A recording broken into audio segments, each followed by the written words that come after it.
Last year, for the first time, the UK dispensed more than 1 billion prescription items.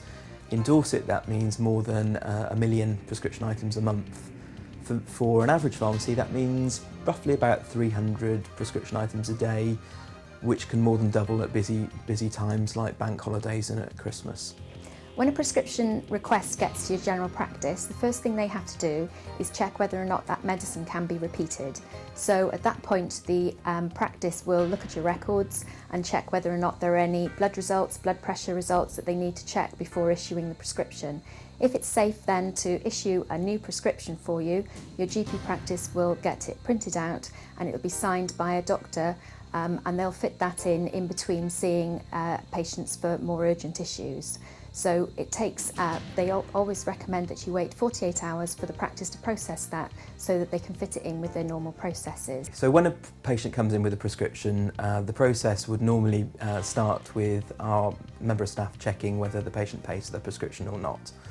They would then bring the prescription to a dispensary colleague who would label the prescription.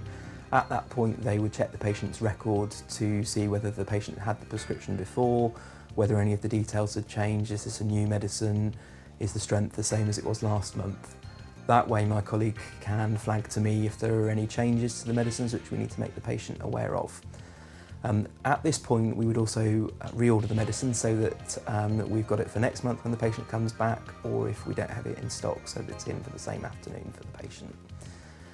The dispensary member of staff would then take the prescription, they would dispense the medicines. Now that process is not as simple as simply taking the medicine off the shelf. It involves checking the prescription against the item that they've picked. It involves checking the label against the prescription to make sure that the process is as safe as possible. At the end of the process, the pharmacist has to check the prescription. Now that's a two-stage process again. We would check to see if the medicine is appropriate for your medical history. So, for example, there are many medicines which can trigger asthma attacks for asthmatics. There are some medicines which people with epilepsy or high blood pressure shouldn't use. So that would be part of our standard process every time a prescription is dispensed. If you find that for some reason you've run out of your medicines, the first thing you should do is check if your GP practice is open.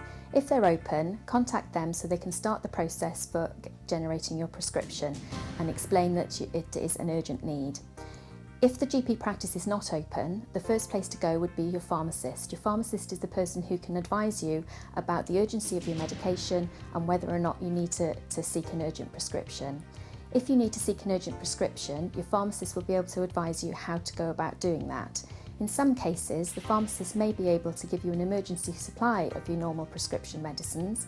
That will incur a charge, but it means that you can get them quickly and easily.